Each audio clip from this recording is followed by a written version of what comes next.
Single on a Saturday Night, a TV show that features intriguing conversations about music, cooking, celebrities, and more. Give us the name of the best place to have sex. Library. Inside of the champagne glasses at the Poconos Inn. On the mountain at Poconos Inn. Yes. On the roof type deck over there where they trying to grow them organic fields, give them some extra fertilizer. This show reaches men and women that are single and looking for a positive outlook. Happy Sunday to you. Today is day 25 of 30 interviews in 30 days. And today we got Philly's own DJ Aktive. What's going on, fam? What's up, Shelly Shell? How you doing? I am amazing. I cannot complain. That's what's up. Thanks for having me on. I appreciate you. No, absolutely. Look, we don't get a chance to catch up with everybody. Everybody going off doing their own things. And so now we here. What's going on with you? I know that COVID hit, and as a DJ, a lot of people it like shook their world. So what happened when COVID hit with you? How were you able to shift? Well, I mean, with me, it affected me just like it affected everybody else. For me, I've been doing a lot of stuff online. Everything now has transferred to online, which is they have a platform called Twitch, and I'm pretty sure YouTube. So I've been doing like a lot of events and festivals on there because we can do some stuff outside, but the money ain't always like that right now. So it's better to do a lot of stuff indoors, online. But, for the most part, that's what I've been doing. I've been doing a lot of stuff online, some stuff outside. I got a party I do every Wednesday on my Twitch and IG. It's called Chill Vibes. And bring different artists in, interview them. I did a lot of stuff with a lot of liquor brands like Maker's Mark, Cavassier, and Jack Daniels. So that's how I've been staying busy, just doing shows basically online. Well, that's good. Definitely staying busy. So let's talk about your career. You really, really exploded in your career. But let's talk about the beginning. Did you always know that you wanted to be a DJ? You know what? Not really. I actually just wanted to do it just as a hobby. My dad was a DJ, and my cousins, like he know ghetto. He was actually taking it more serious than me. He a little older than me, but he was on the show. I think he was on your show, Urban Expressions. He probably was. Pretty much everybody that came through did anything was on Urban Expressions. Yeah, I know he was the DJ on there back in like 95, 94. So it was like way back. But watching him, and then a couple of my other cousins is DJs in the family, and that made me want to take it more serious from there. I started getting into like DJ battles, DMC, World Supremacy, following ghetto steps. And then I kind of took it serious after that. So, all right, so you take it seriously. And what were some of the first steps to taking it seriously? You can't hear me? Am I low? Yeah, I hear you. Yeah. Oh, okay. I just want to make sure. Mm-hmm. Because, everybody knows. Some of the clips I'm going to take and I'm going to put it together and it's going on TV as well. So I just want to make sure you hear me and we're clear. So what was the steps you took to take it seriously? What were some of the things you did? Some of the steps I took, I would say a lot of rehearsing. Like I did a lot of rehearsing in the house. Like I was after school, I was practicing a lot with my cousin Ghetto. And then from there, me getting into the DJ Mixing Championship in 94. After that, I kind of started taking it more seriously. So I would think between 94 and 95 is when I started taking it serious. Like I really got into the battle world. And then from there, I started doing radio with Cosmic Kev as a guest, as an intern actually in like 2099. Yep. So that's when I started taking the real serious thing. But that was nice to be able to get an internship with Cosmic Kev. Right? He was definitely number one at the time. You must have knew somebody. Your skills. He actually came to me. He actually came to me from the DJ battles, and then he asked me to come up there. I was in college then. He was like, "Yo, I want you to come up and rock on the late night on the Come Up show back then." So I was like, "All right." That's hot though. That's really, like for real, for anybody out there who doesn't know the thing. You got one of the hottest DJs with the hottest time slots doing it and bringing you on as an intern. So pay your dues, be an intern. There's nothing wrong with it. I started as an intern too. You were in college. What did you do in college? What was your major in college? Communications. I went to Temple. Yep. Okay, to you. All right. So do you think that from what you learned in college, did you apply it to what you do now? Did you get to use any of it? I mean, just the relationships I had in there, so I try to take that part and I used it, as far as for touring purposes when I start touring. That's when I actually met Michael McArthur. He used to give me records down near the school.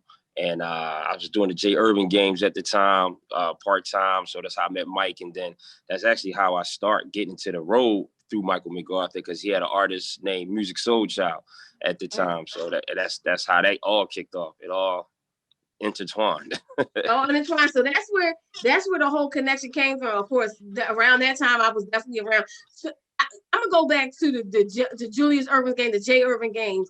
Something that we're not seeing now, right? Like that was one of those things that was popping, right? It was popping. I did that game for 3 years, man. That's actually when my first start were, like Mike and them seeing me spinning that, but that game was incredible. I mean, all the artists coming down there, Fat Joe, you had Ja Rule down there, Little C's, Jay-Z, everybody was coming down there. Mondays and Wednesdays, it was popping. It was popping, and it's like, it was peaceful. It was down at, for anybody in Philadelphia, it was down in, was it Parkside? 52nd and Parkside. 52nd and Parkside. I was trying to get the 52nd and Parkside basketball game, but it was like the best. It was basketball and hip hop all mixed together, merged in one. Huh? It was all mixed, merged in one. You're right. All mixed, merged in one. But I feel bad because I wish we could do something like that again. I wish we could have those type of things. The different generation, I would say the younger generation, that won't see that kind of stuff. It was so experience that, yeah. Yep, you're right. Yeah. Oh man, Jay Irvin put it together really nicely. I'm sure it was a whole lot of other people that went together, but of course, awesome. But you got to show you met Michael McArthur, of course. My friend Michael McArthur, I've known him for a lot of years. At J Hips, known them. J Hips, shouts to Hips. Yeah, and Music Soul Child, of course. I'm definitely a fan and a longtime friend. So, all right, you say you started touring. I mean, how do you get to the point of touring with Janet Jackson? Well, let's see.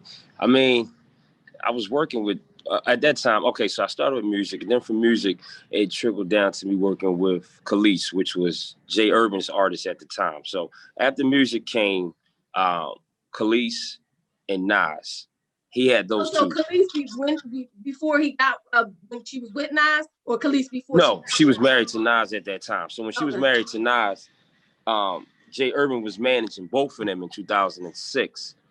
So I was touring with music, I guess, from 2000 to 2005, and then that kind of slowed down. And then he was like, "Hey, I want what you've been doing. I'm gonna bring you on with me. I got Khalees right now, and I want you to do an audition." So he flew me to Milan, and then I did an audition out there. She had a show. He flew me out to Milan. I did the show there. Nas and Khalees was there. And then from there, Nas wanted me to start doing shows with him as well. Then from there, I got to give props to Jay Urban, because Jay had a lot of artists at that time. He had Mario, Tyga, and he was putting me on, and Flowetry. He was putting me on all these different artists, I guess keeping it in Philly, you know.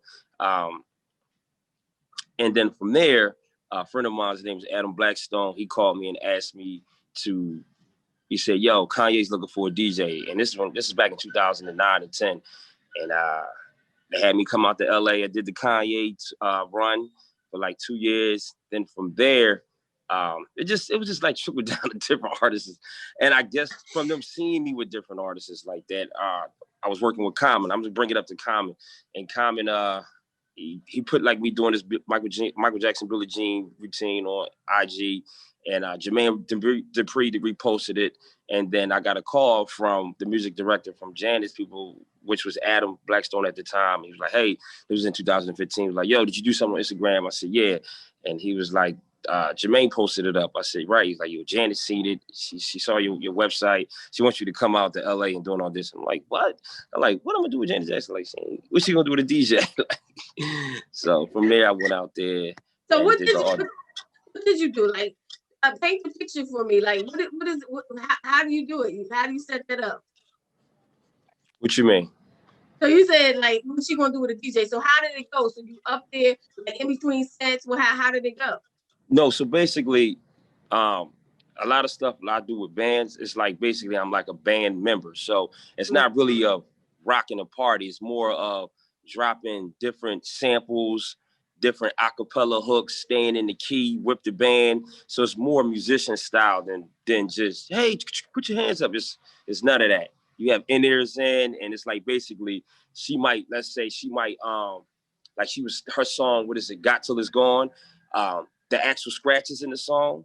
On and on, it seems to go on and on. She's doing it live, opposed of it getting played in Pro Tools. She's doing all the scratches live. And then like I would drop the James Brown break beats that Jimmy Jam and Terry Lewis produced. And they was like, yo, play the break beats. And then the band will play over it. Dang. Like with like All Right With Me, like that's a James Brown break beat. And that's coming, I play that live, and then the band will play over it, then the band will pull out, and then she'll sing over the break beat, and then the band will come back in. So it's like a lot of science with it. It's cool though. It's good. It's good times. But I like that. But you know, those things, like, you don't get to see or talk about those things. So when you're doing that, did you have to practice it? How did you it was 3 months of rehearsal, Monday through Sunday. Monday through Sunday, she had us in there. She had us in there rehearsing with the band. You had a drummer, keyboard player, bass player, to myself. And basically, I was like an extra keyboard player, honestly. And then, you know, what she did let me do, she let me open up the show every night. So she gave me like 35, 40 minutes to get the crowd hype and do remixes. And, you know, before the crowd come in, it's just me up there spinning. And then I introduce her, and then they roll the stage back with the platform I was on, and then I rock with the band. Yo, you know how, I mean, I know you've been doing it, but to us, to people out here, to Philadelphia people, yo, that's really major. Like, that's such a major thing to be able to experience. Like, you, not even that, the exposure of being opening act is just pretty major, right? So what did that do for your career? Did it open other doors? Yes, it did. It actually did. I mean, to get that exposure in front of that type of crowd, in her crowd, and just on her level, was a blessing right there. So a lot of people got to see me that I never thought would see me, or I never thought I would meet or see. And then I was getting booked, you know, a lot of after parties, a lot of different shows from different artists. Then other artists wanted me to come work with them, them seeing me on the stage with her, which was kind of a blessing there. It is. So did this become your, I mean, pretty much you're going all over tour, this became your full-time, and this is what you do. You know, sometimes people have 9 to 5s and this, so this became your full-time thing, everything. Yes, ma'am. Yeah. That is such an amazing thing. So Janet Jackson, and then you did who are some other artists that you went on tour with? J. Cole, Queen Latifah, Alicia Keys. Dang, what is it, pretty much the same thing? They had same thing, band style, DJing band style. It's the same thing with J. Cole, Common. Everything is band style. Dropping the TV tracks, dropping the samples, dropping the acapellas. Everybody have in-ears in, music director talking to you. So, same thing. But this is something, before you even went into that, did you know anything about how that would go? Did you, or was it just like, yo, I'm learning on the spot? Boom. No. I actually learned. I didn't. So when I was doing like music, I was working with the band then, because he had a band. So I knew that part. But as far as the technical part of like using Ableton and Pro Tools and the in-ears, I didn't learn none of that until I started working with Kanye West through Adam. And they were showing me as I go along. I was so used to using headphones, but they like, no, you got to use in-ears, and there's no monitors on the stage. It's just strictly silent. So everything's coming through your ears. Oh, man. And you got to be on time. You got to click track. If you get off that time, that can knock the artist off, the singer. And if I drop a song or whatever they want me to play at the time, if I'm not on time, that throws everybody off. Throws the whole thing off. Throw the whole show off. Yeah. Everybody. Like, so. Hey, so when you're doing these things, did you have a chance to really talk to the artist, get to know the artist? Like, how about Janet Jackson? Did you have a chance to get to know her, or was it just she's up there working and you're back here? In the beginning, it was like that, but then, you know, as time went on, she asked me to do like private parties for her. You know, she'll have like a private party, and I'll get an email like, "Hey, Janet wants you to come do the party." So from there, we became cool. But in the beginning, it was just strictly, you know, go on the stage, you know, do the work. She's very nice to everybody, but as time went on through the years, you know, we became closer, which is though, you know, she would talk to me and I'll talk to her, and she asked me for certain little things to do and I'll do it. So that's how that happened. It just grew. The relationship grew as we, you know, as I kept working with her.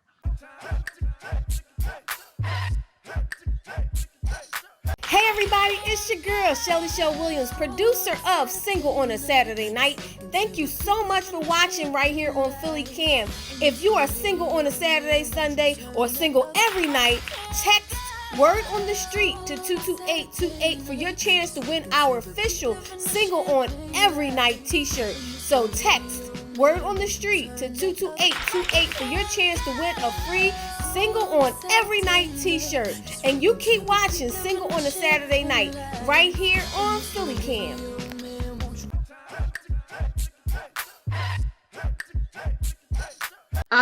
So are you still based in Philadelphia, or are you yeah, I'm in between Philly and Atlanta, actually.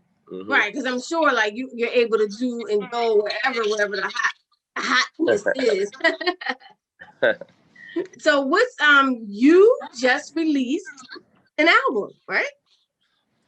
Yes, last year. Yup. It's called The Tour album, featuring a few people on there. Got Common, Bri-Steves from Atlantic Records, Jazzy Jeff, Estelle, Music Soul Child, Marsha Ambrosius, Freeway, Beanie Sigel, Capone from Capone Noriega's, a couple of classic people on there. You know, people I liked and grew up on. So it took a long time to get the album done, but it was a blessing. Oh, it was doing an album something you had always wanted to do? Yeah, I always wanted to put a DJ compilation together. So what I always wanted to do that. So what part do you do when you do the album? So would you just pick out the music? Are you producing it? How does that work? No, I produced some of them. It was co-producing. I also got some tracks with some people that actually helped. Shout out to Ivan. That's my partner, Ivan Barrios. From Carvin and Ivan? Carvin and Ivan, yep. They helped me with the project as well. Ivan actually did. Who else? I gotta say shout out to Marsha because she helped me a little bit with some of the project. And I gotta say shout outs to Jalil Beats because he definitely did a track on my joint. Cut It Up, featuring PD Crack and Miss J. Yep. Wow, that is so fire. So what so that came out. When did that come out exactly? July 5th, 2019, last summer. Okay, last summer. So are you working on another one or? Yeah, I am actually. I'm working on the tour part 2 now. So I mean, I have one track done. So you know, it's a process with this COVID. So it is definitely to get back in the studio with the artists, and you know, because you really got to vibe with them. So did the album do what you expected it to do? Did it open doors? Did it sell it, or you know what I mean? Did it do it definitely did it. For my first album, I mean, I'm not a signed artist, so it was independent, but I mean, it did some cool numbers on Spotify and Tidal. They got me a lot of interviews and stuff. You know, BET actually picked it up, the video, The City with Common. So they was playing that consecutively, let's say about, like 7 weeks, 6-7 weeks. This is actually this year. So I'm gonna say, and in COVID time, like this is in March, April, they consecutively played The City video. It came out, it was animated. And the radio picked it up. The radio was playing it, Philly was playing The City, Cut It Up. So it was cool. I mean, it was cool for the first one, you know. I mean, let me tell you something. That's great for just as an individual, like to really be able to touch that many people as far as getting that many artists coming out of Philadelphia. So that's a major accomplishment for Philadelphia. You started your own company as well. Tell me about your company. Yeah, Aktive LLC. It's just a company for DJs. Sometimes when the touring was happening, I was putting DJs on to different artists. Some artists I can't do, upcoming artists, so I will put DJs out there and let them tour, with younger artists and stuff like that. So that's that's what I was doing. We can't do it now, so you can't do it now, but you can also teach. Do you do anything outside of being a DJ? Do you train people? Do you yeah. I do train a lot of upcoming DJs. It's a lot of DJs, that came past the studio, and I showed them, how to be a DJ, how to count music, how to mix, how to scratch, how they want to be a tour DJ, what they would, the tools they would need to know. So yeah, I definitely have touched that plenty of times with a bunch of upcoming DJs from Philly. And any inspirational people that you like? Who are some of the people that you really like? Oh, that's my dude, or that's my girl. You know what I mean? Like I really like your mentors. I would say DJ Jazzy Jeff. Man, he definitely been a mentor to me since I was a kid. I've been knowing him since I was young, and he's always been a mentor, and I always try to follow his lead and his footsteps of how he handles the music industry and how he handles his business, and how he handles. And then I got to give it up to Mike, because Mike Mack is my mentor. I talk to him every day. So without him, I don't know where I'd be at. I got to shout out to Mike, because Mike is definitely one of my number one mentors. Number one, Mike McArthur. Mike McArthur is number one. He's super, super solid. Yeah. But not even that, as a manager, when you meet people, like he's just a cool individual. Like, you know what I mean? You know how Mike you meet some, he's real cool. You meet some people and they up in the air, especially when you have success that he's had. But he like so cool, so humble, so laid back. He be like, yeah, Mike, he be chilling. Yeah. So that's management. He's your manager, right? That's your management team. Yeah. He been my manager probably now 19 years. Yep. 19 years. Do everything, I did the Bad Boy tour. I DJ for Puff. I did that whole tour, and he helped put that together too. Yeah, Mike did. That's what's up. some flies came. Yeah. Look, you know what? It's real. Like, this is the realest thing you can do. Like, he out there in the sunshine, and the sunshine comes the little flies and stuff. What are some other things you like to do aside from DJing? I like to play basketball. I like to skate. Skills?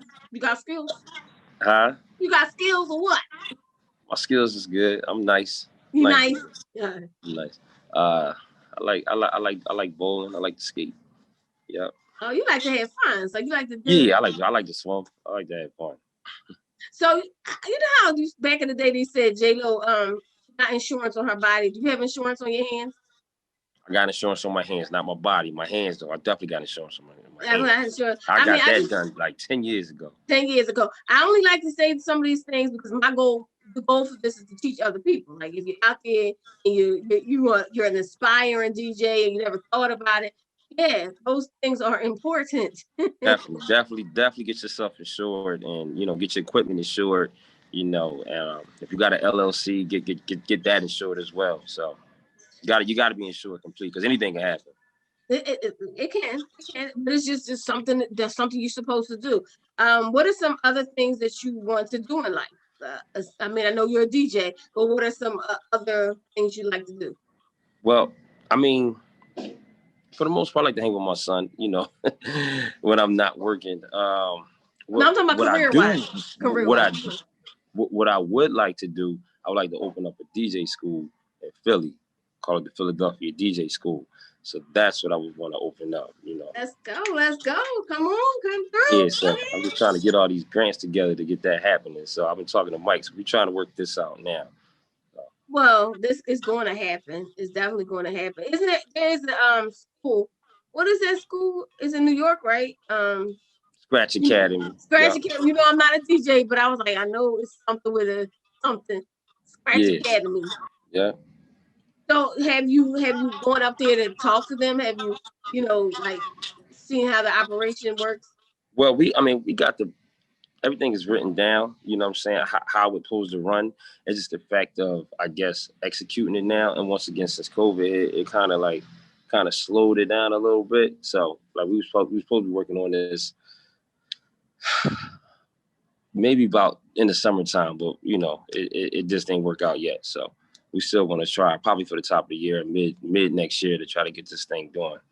You definitely can. You also can start online, Yeah, I know that. I know you can do it online. I don't know. I just don't think the online with this, I guess it's cool, but I don't know. I think it's better to be hands-on with the person. It is better. It definitely is better, but I'm just, like I just said, I went to church, and one of the things was pivot. Sometimes we got to pivot and do things we're not necessarily thinking might work, but just to try it out, because I really do think it's a needed thing. Like, DJing took you all around the world, basically.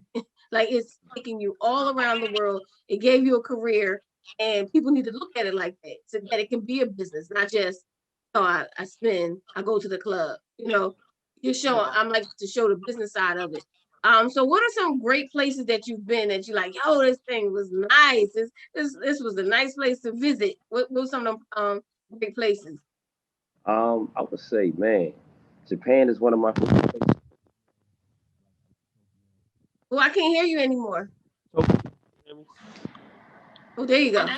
Okay. I was saying Tokyo, Japan. Tokyo, Japan. Okay. I like Tokyo, Japan. Amsterdam I like Amsterdam. That was fun. Russia. That was interesting.